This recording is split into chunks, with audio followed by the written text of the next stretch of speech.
السلام علیکم دوستوں، میں ہوں آپ کا ہوسٹ مرزا عمیر۔ آج کل ایک ڈرامہ غازی ارطغرل بہت مقبول ہو رہا ہے۔ آج میں آپ کو بتاؤں گا کہ غازی ارطغرل کون تھا۔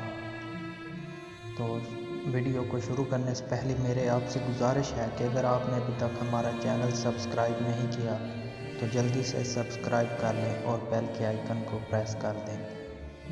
چلیں ویڈیو کو شروع کرتے ہیں۔ ارطغرل غازی خلافت عثمانیہ کے بانی ہیں۔ آپ کی پیدائش 1191 عیسوی میں ہوئی اور وفات 1280 عیسوی میں۔ کچھ کتابیں 1281 بتاتے ہیں۔ آپ ہی کے 3 بیٹے تھے، گندوز، ساؤچی اور عثمان، اور آپ کے تیسرے بیٹے عثمان نے 1291 یعنی اپنے والد ارطغرل کی وفات کے 10 سال بعد خلافت بنائی، اور ارطغرل کے اسی بیٹے عثمان کے نام سے ہی خلافت کا نام خلافت عثمانیہ رکھا گیا، لیکن خلافت کی بنیاد ارطغرل غازی رحمۃ اللہ علیہ رکھ کر گئے تھے۔ اس کے بعد اسی خلافت نے 1291 عیسوی سے لے کر 1924 تک 600 سال تک ان ترکوں کی تلواروں نے امت مسلمہ کا دفاع کیا۔ اس کے ساتھ مسجد نبوی، گنبد خضرا اور مسجد حرام کی جدید تعمیر، سیدنا امیر حمزہ کا مزار، مکہ مکرمہ تک ایک عظیم الشان نہر، آقائے دو جہاں صلی اللہ علیہ وسلم کے مزار پر انور کے گرد سیسہ پلائی دیوار، مکہ مکرمہ تک ٹرین منصوبہ جیسے عظیم کارنامے سر انجام دیے۔ ارطغرل غازی کا خاندان وسط ایشیا سے یہاں آیا تھا، اور ان کے جد امجد اوغوز خان کے 12 بیٹے تھے، جن سے یہ 12 قبیلے بنے، جن میں سے ایک یہ کائی قبیلہ تھا جس سے ارطغرل غازی کا تعلق رکھتا تھا۔ آپ کے والد کا نام سلیمان شاہ تھا۔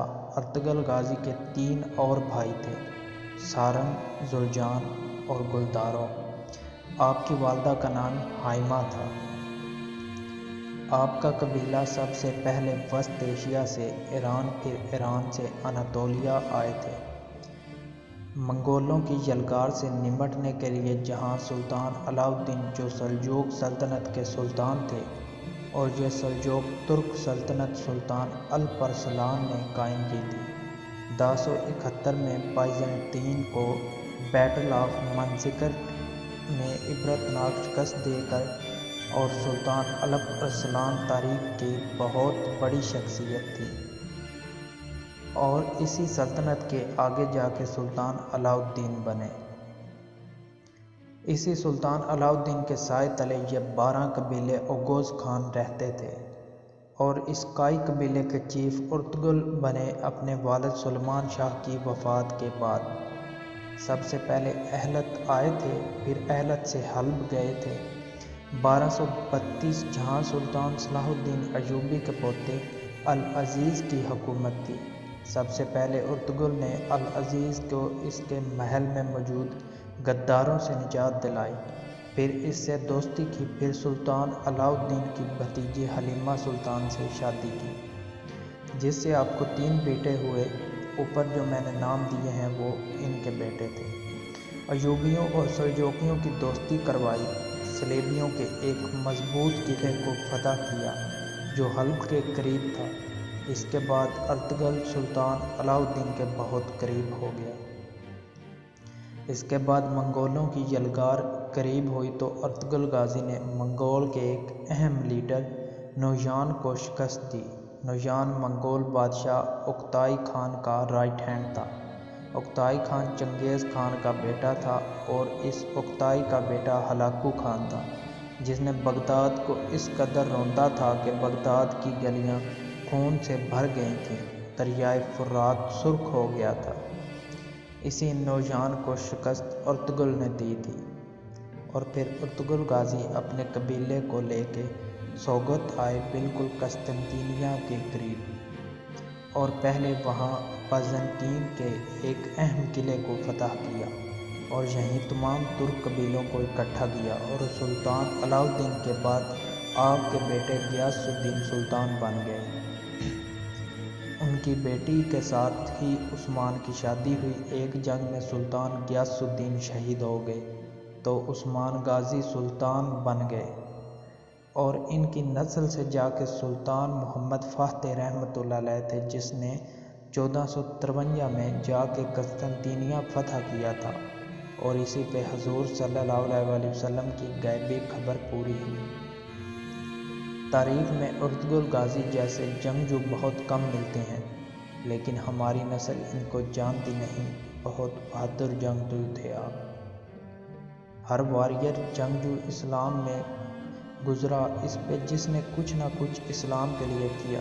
اس کا ایک روحانی پہلو ضرور ہے، اس کے پیچھے ایک روحانی شخصیت ضرور ہوتی ہے جس کی ڈیوٹی اللہ پاک نے لگائی ہوتی ہے۔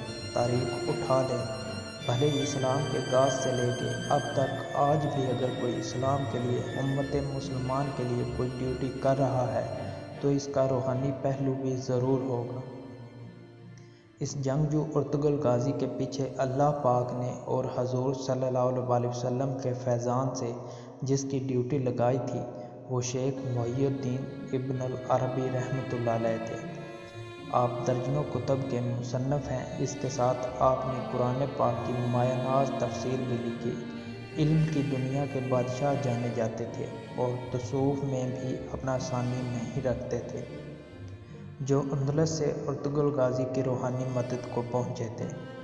امام ابن العربی نے ارطغرل غازی کو 2 مرتبہ موت کے منہ سے نکالا اور ہر وقت ارطغرل کی روحانی مدد کرتے رہتے تھے۔ حضور صلی اللہ علیہ وسلم کی خوبصورت حدیث شریف ہے نا کہ مومن کی فراست سے ڈرو کہ وہ اللہ لے نور سے دیکھتا ہے۔ یہ کچھ جذباتی یا مبالغہ آرائیاں نہیں ہیں، یہ سب وہی سمجھ سکتا جو روحانیت پہ یقین رکھتا ہو۔ جس کو یہ نور نہیں حاصل وہ اندھا ہے، اسے کچھ سمجھ نہیں آئے، جسے لبرل سیکولر بریگیڈ کہتے ہیں۔ اللہ پاک ارطغرل غازی رحمۃ اللہ علیہ کا رتبہ بلند فرمائے اور ہزاروں رحمتیں ہوں ان پہ۔ آمین ثم آمین۔ دوستوں، امید کرتا ہوں کہ آپ کو یہ واقعہ پسند آیا ہوگا، اور اگر پسند آئے تو اس کو لائک، شیئر اور سبسکرائب ضرور کریں۔ اللہ نگہبان۔